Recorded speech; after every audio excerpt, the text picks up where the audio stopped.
नमस्कार दोस्तों। पिछले वीडियो में अपन ने वर्ड वर्ब फॉर्मेशन के बारे में जानकारी प्राप्त की थी और आज अपन आर्टिकल एन और दी के बारे में जानकारी प्राप्त करेंगे। और article is nothing, it's part of adjective, यानी आर्टिकल अपने आप में कुछ नहीं है, लेकिन ये अपने आप में एक विशेषण एडजेक्टिव, और विशेषण वह होता है जो संज्ञा या सर्वनाम की विशेषता बताता है। तो आर्टिकल डेनोट्स नाउन, आर्टिकल संज्ञा को संबोधित करते हैं। Article can be student, article को अपन कितने ग्रुपों या कितने भागों में विभाजित करके अपन इसका अध्ययन या डिस्कशन कर सकते हैं। यानी आर्टिकल को दो ग्रुप में बांटा गया है, इनडेफिनेट आर्टिकल और डेफिनेट आर्टिकल। इनडेफिनेट का मतलब होता है अनिश्चित और डेफिनेट का अर्थ होता है निश्चित। और डेफिनेट आर्टिकल को अपन सर्टेन या स्पेसिफिक भी कहते हैं, निश्चित या विशेष। और इनडेफिनेट आर्टिकल में ए और एन, और अब ये ए और एन इनका प्रयोग नाउन के अकॉर्डिंग किया जाता है। और नाउन को दो भागों में विभाजित किया गया है। नाउन को काउंटेबल नाउन और दूसरी है अनकाउंटेबल नाउन। काउंटेबल नाउन का अर्थ होता है गणनीय संज्ञा और अनकाउंटेबल का अर्थ होता है अगणनीय संज्ञा।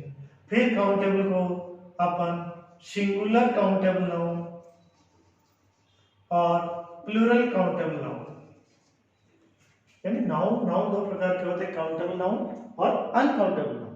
काउंटेबल का अर्थ होता है गणनीय, अनकाउंटेबल का मतलब होता है अगणनीय। काउंटेबल नाउन दो प्रकार की होती है, सिंगुलर काउंटेबल नाउन और प्लूरल काउंटेबल।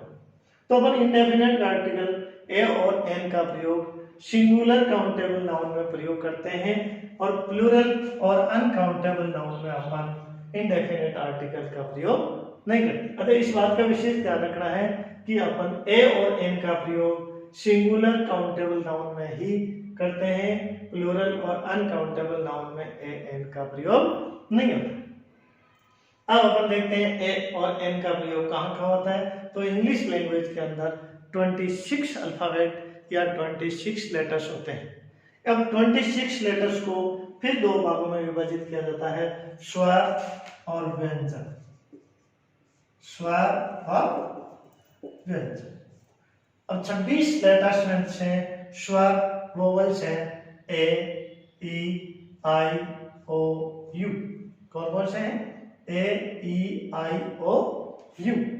और व्यंजन जो बाकी 21 यानी 21 लेटर्स होते हैं, जैसे बी, सी, डी, एफ, जी, एच, जे, के एक्सेट्रा। इस प्रकार जितने भी 21 लेटर शेष होते हैं वो सभी क्या है? व्यंजन। और इंग्लिश लैंग्वेज के अंदर टोटल साउंड कितने होते हैं? लेटर्स 26 है, लेकिन टोटल साउंड इनमें स्वर और व्यंजन ध्वनियों को मिलाकर कुल 44 साउंड्स 44 ध्वनियां होती हैं। और 44 ध्वनियों को जैसे वोवल साउंड होते हैं 20 और कॉन्सोनेंट साउंड होते हैं 24।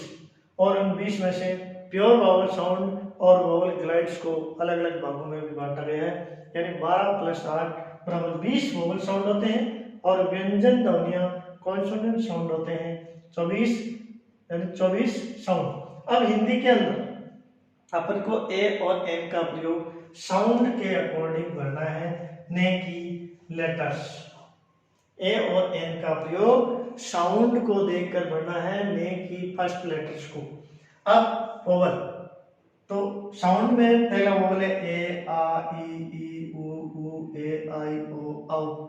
अगर साउंड में फर्स्ट लेटर चाहे व्यंजन हो, लेकिन अगर साउंड इनमें से है तो अपन को रिक्त स्थान में या वाक्य के अंदर एन का प्रयोग करना है।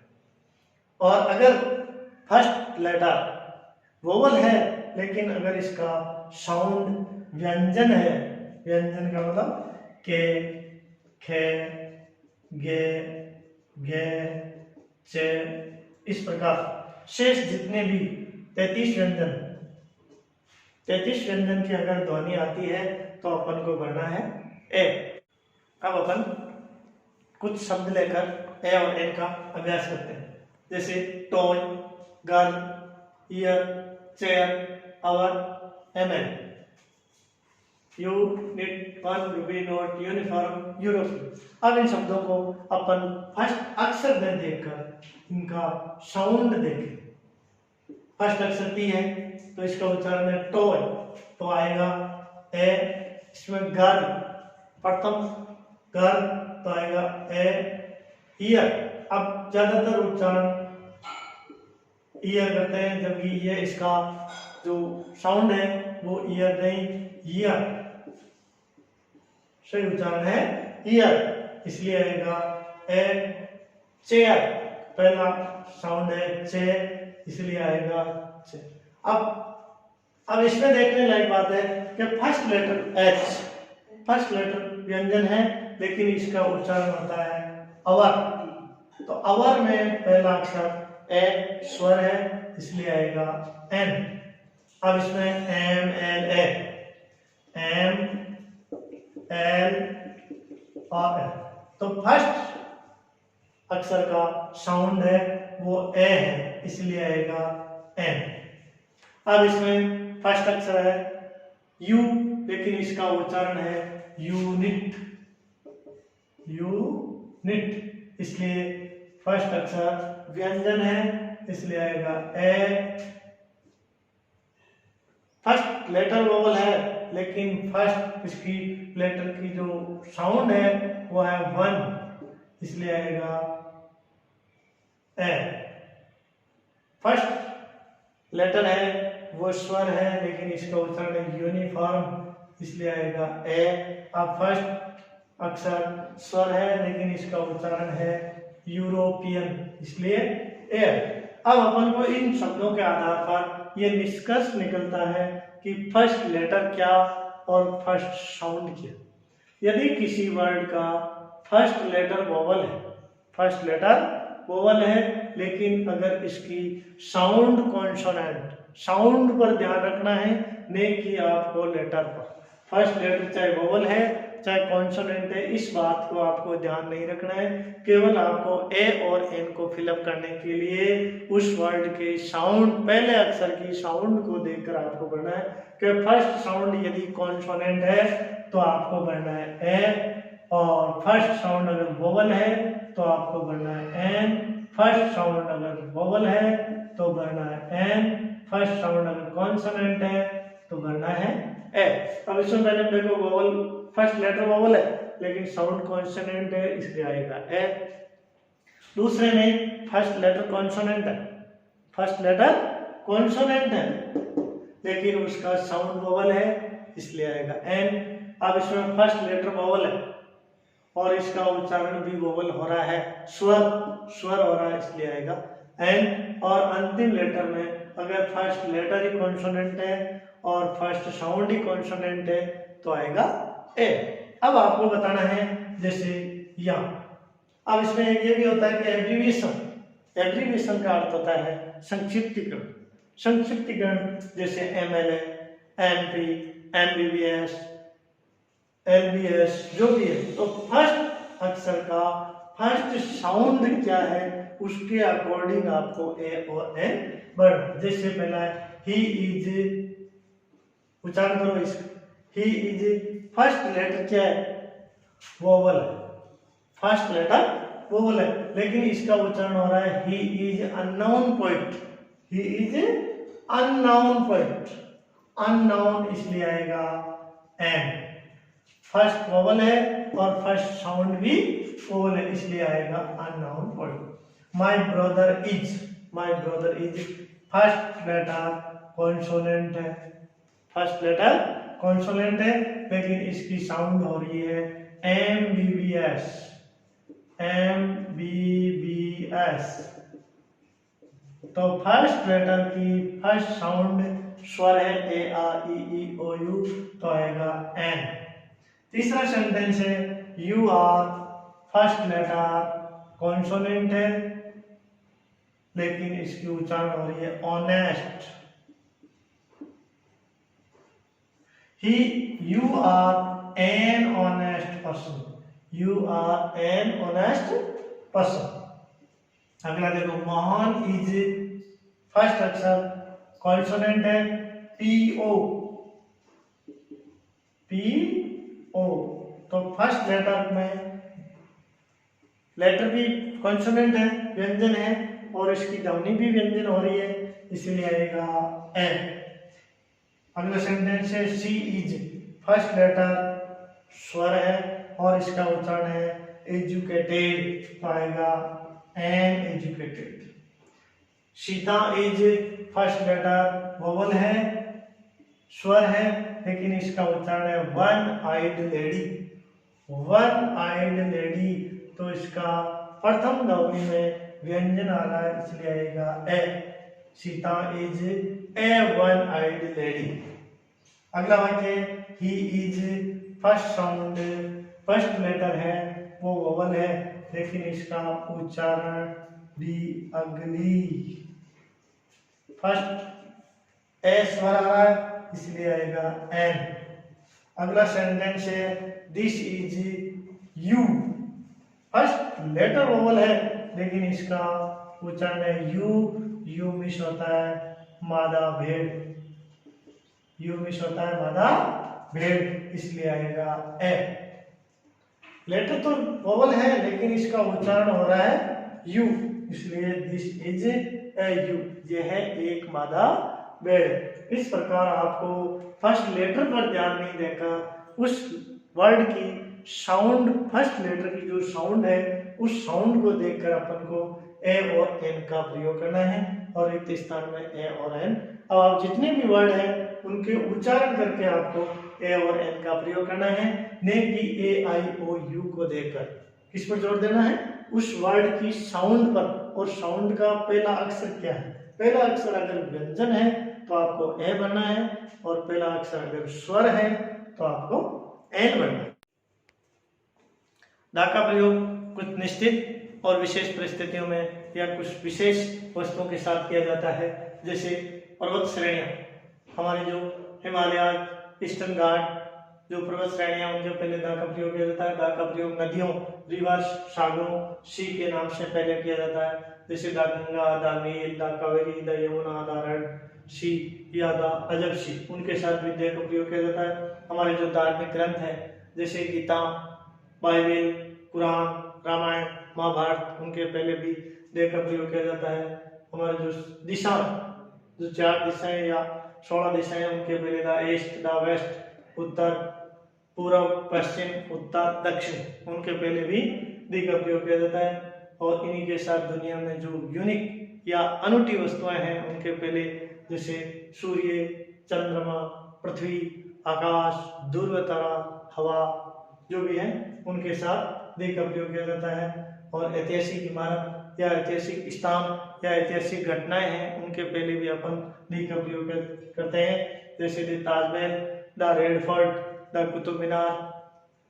समाचार पत्रों से पहले भी, समाचार पत्र जो भी हमारे राष्ट्रीय और अंतर्राष्ट्रीय समाचार पत्र हैं उनके साथ भी दा का प्रयोग किया जाता है, जैसे the times of India, the daily news, the star, the Hindustan times, उनके पहले भी दी का प्रयोग किया जाता है। किसी जाति विशेष का बोध कराने को, जाति विशेष का मतलब जैसे अमीर लोगों का प्रतिनिधित्व करना है तो द रिच अगर कर देते हैं तो वो पूरी अमीर जाति का प्रतिनिधित्व करते हैं, और पुअर अगर सभी गरीब लोगों का प्रतिनिधित्व करते हैं तो द पुअर लगाते हैं। और दी काउ का मतलब है वो संपूर्ण गाय प्रजाति का प्रतिनिधित्व करती है, और द ऑनेस्ट लगाते ही ऑनेस्ट सभी ईमानदार लोगों का प्रतिनिधित्व करते हैं। और इसी के साथ द ब्लाइंड, तो द ब्लाइंड लगाते ही सभी अंधे लोगों का प्रतिनिधित्व करते हैं। द लेम लगाते ही सभी लंगड़े लोगों का प्रतिनिधित्व करते हैं। और अब अपन को अगर किसी जैसे विशेष, जैसे ये पेन है तो दिस इज ए पेन, और अगर यही पेन मेरे किसी दोस्त ने मेरे जन्मदिन पर गिफ्ट किया है तो this is the pen that gives my friend to me, ये वही पेन है जो मुझे मेरे मित्र ने दिया था। उस समय अपन दे का प्रयोग करते हैं। और इसी प्रकार जैसे आई saw the cow which met me in the way, अगर एक ही जानवर है, अगर दूसरी बार हमारे संपर्क में आता है या हमारा मिलन होता है तो हम बोलते हैं I saw the cow which met me in the way. ये वही गाय है जो हमें रास्ते में मिली थी। तब भी अपन द का प्रयोग करते हैं। और द का प्रयोग विशेष प्रयोजन पर, जैसे अगर डॉक्टर स्कूल में जाता है तो अपन लिखते हैं the doctor goes to the school. और अगर डॉक्टर हॉस्पिटल में जाता है तो the doctor goes to hospital. वहाँ कोई आर्टिकल का प्रयोग नहीं होता है। लेकिन अगर कोई व्यक्ति विशेष किसी विशेष स्थान पर विशेष प्रयोजन पर जाता है तो अपन दी का प्रयोग करते हैं। अब अपन को देखना है द का निषेध या जीरो आर्टिकल कि ऐसे कौन कौन से सब्जेक्ट या कौन कौन से आर्टिकल हैं जिन पर कोई न तो ए का प्रयोग होता है, न एक एन का प्रयोग होता है और न ही दी का प्रयोग होता है। इसके लिए अपन ने एक छोटा सा हिंदी का दोहा बनाया है और इस दोहे को याद करके आप जीरो आर्टिकल या ओमिशन ऑफ आर्टिकल को अच्छी तरह से समझ सकते हैं। जैसे भाषा, भोजन, खेल, बीमारी। क्या है? भाषा, भोजन, खेल, बीमारी, तिथि, वार, रंग, देश, महामारी। ये ऐसे आर्टिकल हैं जिनमें अपन को कोई आर्टिकल का प्रयोग नहीं करना है। भाषा का अर्थ होता है लैंग्वेज। लैंग्वेज में जैसे हिंदी, इंग्लिश, फ्रांस। वो भोजन, जैसे हमारा भोजन है ब्रेकफास्ट, लंच, डिनर, सफर, उनके साथ भी कोई आर्टिकल का प्रयोग नहीं करना है। खेल, हॉकी, क्रिकेट, कबड्डी, फुटबॉल, उनके साथ भी कोई प्रयोग नहीं करना है आर्टिकल का। बीमारी में जो भी हैजा, कोलेरा, डायरिया, वो बीमारी है, उनके साथ भी जीरो आर्टिकल यानी कोई आर्टिकल का प्रयोग नहीं करना है। तिथि 15 अगस्त, जो भी 26 जनवरी, जो भी 5 अगस्त, 10 अगस्त, 5 जनवरी है, उनके साथ भी कोई आर्टिकल का प्रयोग नहीं करना है। वार, संडे, मंडे, ट्यूसडे, जो हमारे वीक ऑफ डेज, सप्ताह के दिन है, उनके साथ भी प्रयोग नहीं करना है। रंग, जो हमारे रंग है येलो, ब्लैक, ब्लू, व्हाइट, उनके साथ कोई आर्टिकल का प्रयोग नहीं करना है। देश, इंडिया, चाइना, ब्रिटेन, फ्रांस, उनके साथ कोई आर्टिकल का प्रयोग नहीं करना है। लेकिन एक चीज का विशेष ध्यान रखना है, यूएसए और UK, United state of America या यूनाइटेड किंगडम, ये देश नहीं होकर देशों का क्या है, ग्रुप है, ग्रुप ऑफ कंट्रीज है, इसलिए इनके पहले दी का प्रयोग करना है। जैसे the United state of America, the United kingdom, तो ये देश नहीं होकर देशों का एक ग्रुप या एक संगठन है, इसलिए इनके पहले दी का प्रयोग किया जाएगा। महामारी, जैसे कोरोना, हैजा, प्लेग, जो भी महामारी है, उनके साथ में अपन को कोई आर्टिकल का प्रयोग नहीं करना। इसलिए जीरो आर्टिकल के लिए आपको इस चीज का ध्यान रखना पड़ेगा कि भाषा, भोजन, खेल, बीमारी। भाषा, भोजन, खेल, बीमारी, तिथि, वार, रंग, देश, महामारी। तिथि, वार, रंग, देश, महामारी, ये होने पर अपन को कोई आर्टिकल का प्रयोग नहीं करना। इसलिए इसको अच्छी तरह से कंठस्थ करके अपन को जीरो आर्टिकल का आसानी से सीख सकते हैं।